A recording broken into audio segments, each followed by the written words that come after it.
रघुवर सरकार के 2 साल पूरे हो गए हैं। इस दौरान कई योजनाओं को धरातल पर उतारा गया। उद्योग, कृषि, शिक्षा तथा प्रशासनिक क्षेत्र में महत्वपूर्ण निर्णय लिए गए। स्थानीय नीति की घोषणा के बाद विपक्ष ने उन्हें कटघरे में खड़ा कर दिया, पर बावजूद इसके श्री दास अपने अडिग इरादे और दृढ़ इच्छा शक्ति का वो मिसाल पेश किया है जो काबिले तारीफ है। रघुवर दास के कुशल नेतृत्व में आज सरकार ने 2 वर्ष पूरे कर लिए। इस दौरान विभिन्न क्षेत्रों में माननीय मुख्यमंत्री ने कई महत्वपूर्ण निर्णय लिए। स्थानीय नीति को परिभाषित करने के बाद उन्हें विपक्षी पार्टियों ने कटघरे में खड़ा कर दिया। वहीं सीएनजी व एसपीटी एक्ट में संशोधन के मामले पर तो रांची से लेकर दिल्ली तक शोर मचा। विपक्ष ने इन मुद्दों पर आंदोलन का राह अपना लिया।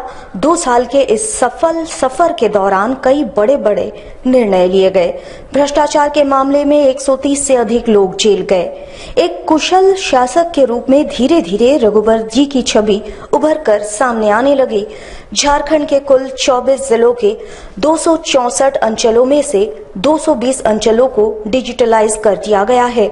मुख्यमंत्री तीर्थ योजना, रक्षा शक्ति विश्वविद्यालय का गठन, पहली बार महिलाओं और कृषि के लिए बजट पेश किया गया। पुलिस बहाली में 33% आरक्षण, जन संवाद केंद्र के जरिए राज्य की जनता की सीधी सुनवाई हुई। टोल फ्री नंबर 181 के जरिए मुख्यमंत्री तक सीधे पहुंच रही है लोगों की शिकायत।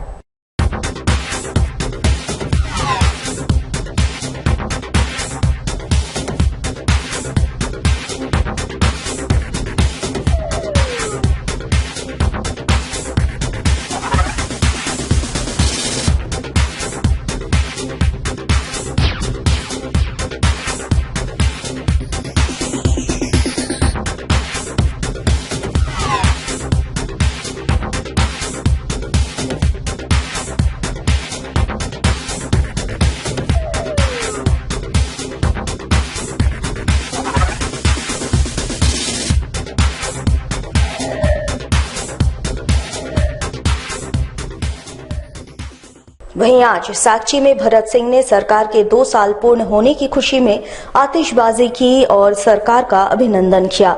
इस दौरान लोगों में मिठाई बांटकर खुशी का इजहार भी किया गया। झारखंड के लोकप्रिय मुख्यमंत्री आदरणीय रघुवर दास जी के कार्यकाल के आज 2 साल पूरे हो रहे हैं।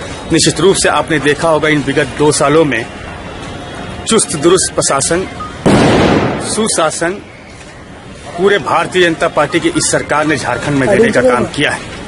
ये 2 साल के कार्यकाल के अंतर्गत आप देखे होंगे कि किसी भी मंत्री, किसी भी विधायक के ऊपर में कोई भी उंगली नहीं उठा।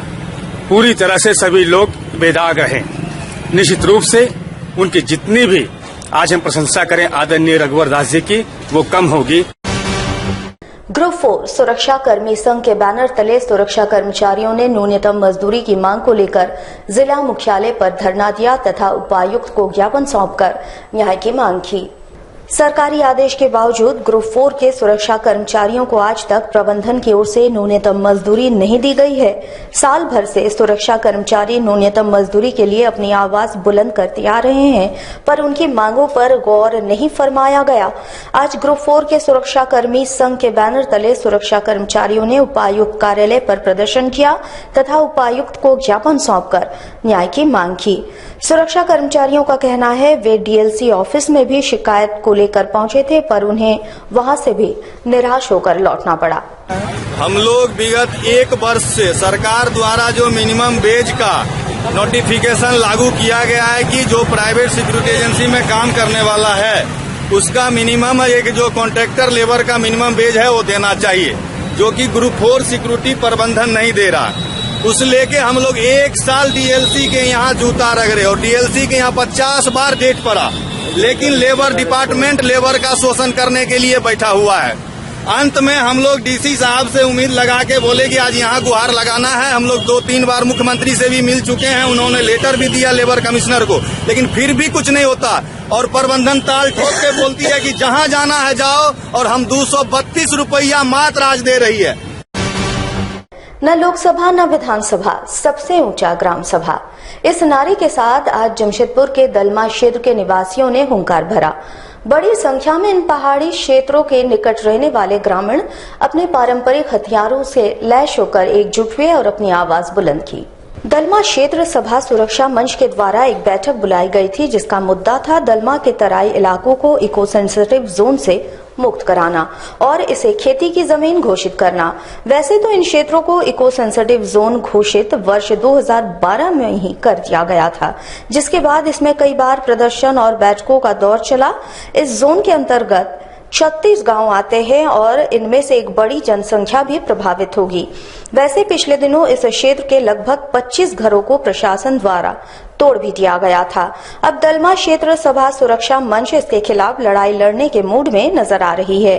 इनके द्वारा बुधवार को एक बैठक बुलाई गई, जिसमें बड़ी संख्या में क्षेत्र के ग्रामीणों ने पारंपरिक हथियारों के साथ शामिल हुए। इनका कहना है कि ये क्षेत्र इको सेंसिटिव जोन नहीं बल्कि खेती लायक है और सरकार इस जमीन को लघु खेती की जमीन घोषित कर दे।